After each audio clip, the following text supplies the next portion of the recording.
Caros irmãos e irmãs, celebrando o 22º domingo do tempo comum, encerrando o mês vocacional, desde o primeiro domingo que a Santa Mãe Igreja nos apresenta as vocações, estas tão nobres, como a vocação ao ministério ordenado, a vocação familiar, a vocação à vida consagrada, a vocação laical, dos leigos e leigas envolvidos em pastorais, grupo, movimento e serviços. No dia de hoje, também dando destaque aos catequistas. O Senhor quis contar conosco na missão. Deus, desde o princípio, quis contar com a humanidade. Não que vamos acrescentar algo em Deus, mas na medida que nós nos colocamos ao seu serviço, muitas coisas são acrescentadas na nossa vida. E a liturgia de hoje nos convida que permitamos que cresça em nós a virtude da humildade. Humildade esta no sentido de permissão da vontade e da graça de Deus, como da sua realização do seu projeto salvífico na nossa vida. Em contrapartida, o livro do Eclesiástico já nos adverte que não se faça presente em nosso coração o sentimento de orgulho, de soberba, e até nos apresenta como uma realidade que não tem remédio. O orgulhoso é aquele que auto se basta, que imagina que não precisa de Deus, que não precisa dos outros. Por si só, acredita que é capaz de alcançar o céu, descartando toda uma história, mesmo de maneira inconsciente, a história da salvação, isto no ato da bondade de Deus, para que alcançássemos a salvação, envia seu Filho para nos salvar, para nos redimir. O Senhor apresenta uma parábola também para que aqueles que se faziam presente ao redor da mesa, inclusive os próprios fariseus, uma vez que estava fazendo a refeição na casa de um dos chefes, e apresenta a lógica do reino de Deus de maneira diferente da lógica humana, quando diz que os últimos serão os primeiros serão os últimos, os humilhados serão exaltados e vice-versa. Porque esta é a lógica de Deus. Não é que devemos falar de nós mesmos. Se é para falar alguma coisa de nós, que seja a graça de Deus manifestada. Paulo nos ensina, quando ele fala, se é para se gloriar, se existe motivos para se autogloriar, ele se gloria da sua própria fraqueza. Porque muitas foram as situações vividas ao decorrer da sua missão, seja dos naufrágios, das chicotadas que levara, das prisões que aconteceram na sua vida, por conta de uma causa, o reino de Deus, o próprio Cristo Jesus. Teria muitos motivos para se vangloriar, mas ele coloca o caminho da humildade no sentido do reconhecimento que é a graça de Deus que o torna aquilo que é. Tanto que ele vai dizer, eu sou o que sou pela graça de Deus. É este reconhecimento que precisamos alimentar no nosso coração. Somos o que somos pela graça de Deus. Se somos chamados filhos de Deus, é pela graça misericordiosa, benevolência, a bondade de Deus na nossa vida.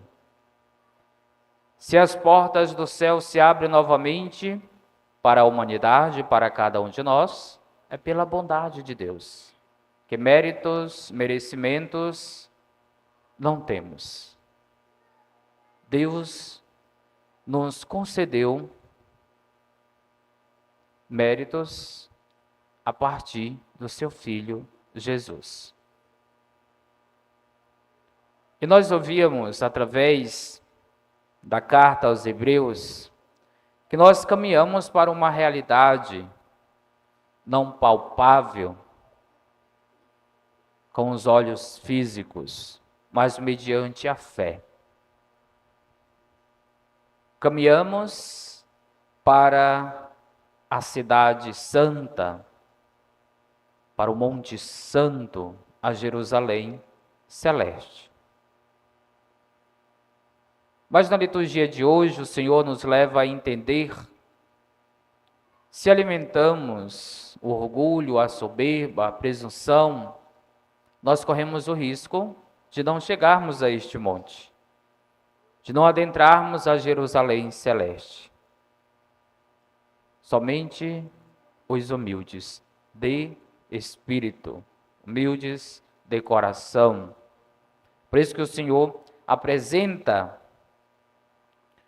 humanidade feridas, como foi citado já no final do Evangelho, da narrativa de São Lucas, que eram pessoas que estavam à margem da sociedade, que não tinham privilégios, que não eram vistas como parte do projeto salvífico, porque os fariseus, doutores da lei, até os sacerdotes, imaginavam que salvos seriam somente aqueles que levavam à risca, digamos assim, ao pé da letra, os mandamentos, as leis, decretos.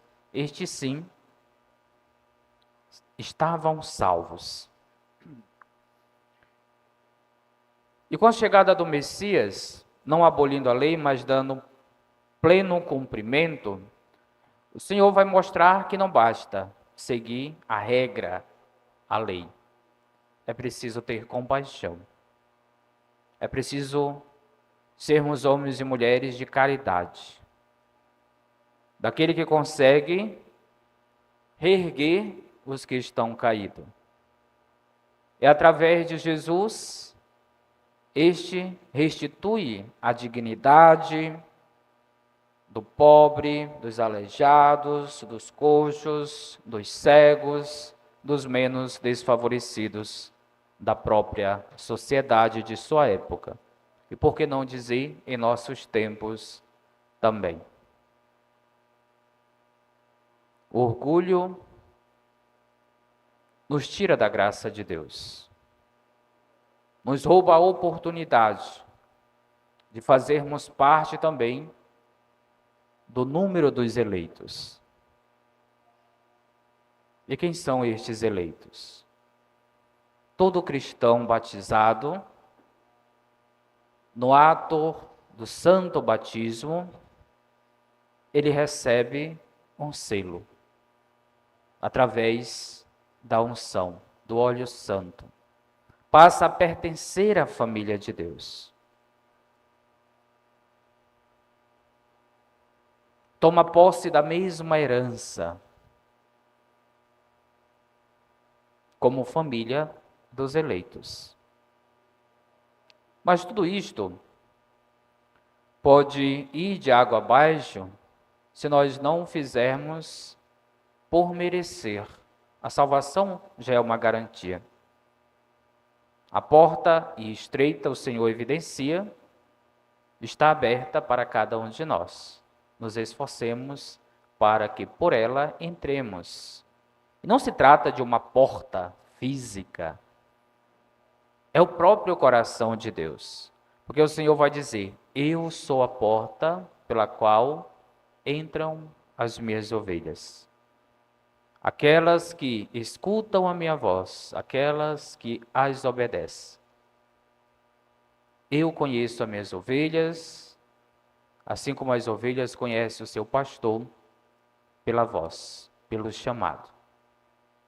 Então, tiremos esta imagem de porta física. É no coração de Deus, a morada de todo ser cristão. É para lá que caminhamos. Ouvíamos também no Salmo 67, no refrão que já nos dizia: com carinho preparastes uma mesa para o pobre, para o humilde. E nesta mesa, todos nós somos convidados a fazermos parte. Mas através de parábola, o Senhor, Ele conta, próprio Cristo Jesus, que foi preparado um banquete e muitos foram os convidados a fazer parte desta grande festa, deste grande banquete. Mas os convidados não se fizeram presente. E com isso, o dono da festa toma uma atitude de pedir que um dos seus criados saia pelas ruas, pelas esquinas e convide aqueles que encontrarem. Só que aqueles que vieram para a festa haviam que não estavam vestidos com o traje para a festa. O que este traje significa para cada um de nós? No dia do nosso batismo, nós somos revestidos. Os padrinhos trazem consigo a veste batismal de seu filho ou afilhado, quando não, a própria criança, o adolescente ou adulto já traz revestido sobre si. E por sinal, na cor branca, que simboliza a santidade, a brancura de Deus. Branco feito a neve, branco alvejado. Assim como os eleitos, os mártires, os santos, aqueles que foram lavados e alvejados pelo sangue do Cordeiro. Aqueles que pertencem, aqueles que receberam o selo, aqueles que foram identificados, e nós o fomos assim no dia do nosso santo batismo. Recebemos uma identidade, a identidade cristã. Esta é a nossa identidade. Quando você precisa ir em algum estabelecimento e que pedem de você os seus dados, a maioria das vezes a sua própria identidade em si, se você não tem esta documentação, não será resolvida a sua situação, a sua causa. A nossa identidade cristã, um dia nós vamos prestar conta dela também. Por isso que não é simplesmente bater no peito e dizer eu sou cristão. Eu preciso ser um cristão autêntico, um cristão verdadeiro, um cristão que de fato queira se sentar ao redor da mesa da palavra, da Eucaristia, fazer parte também do próprio reino de Deus.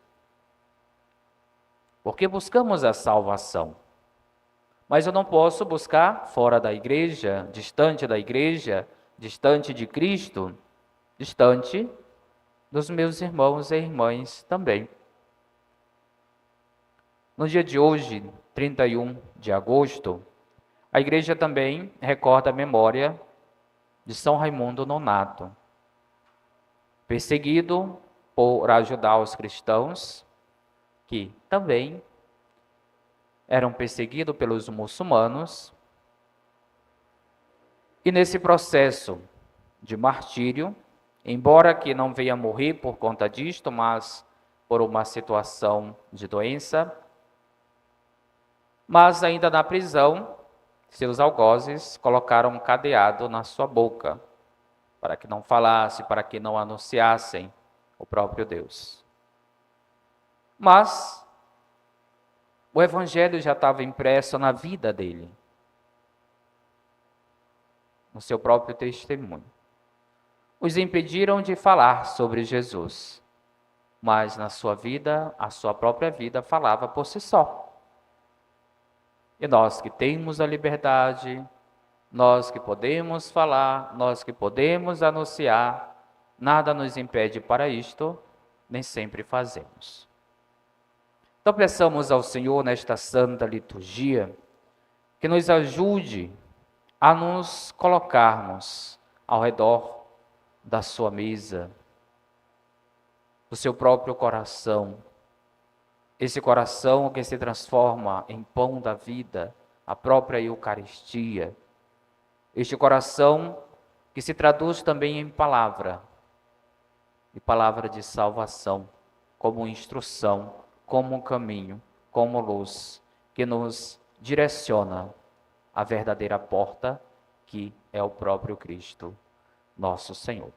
Louvado seja nosso Senhor Jesus Cristo.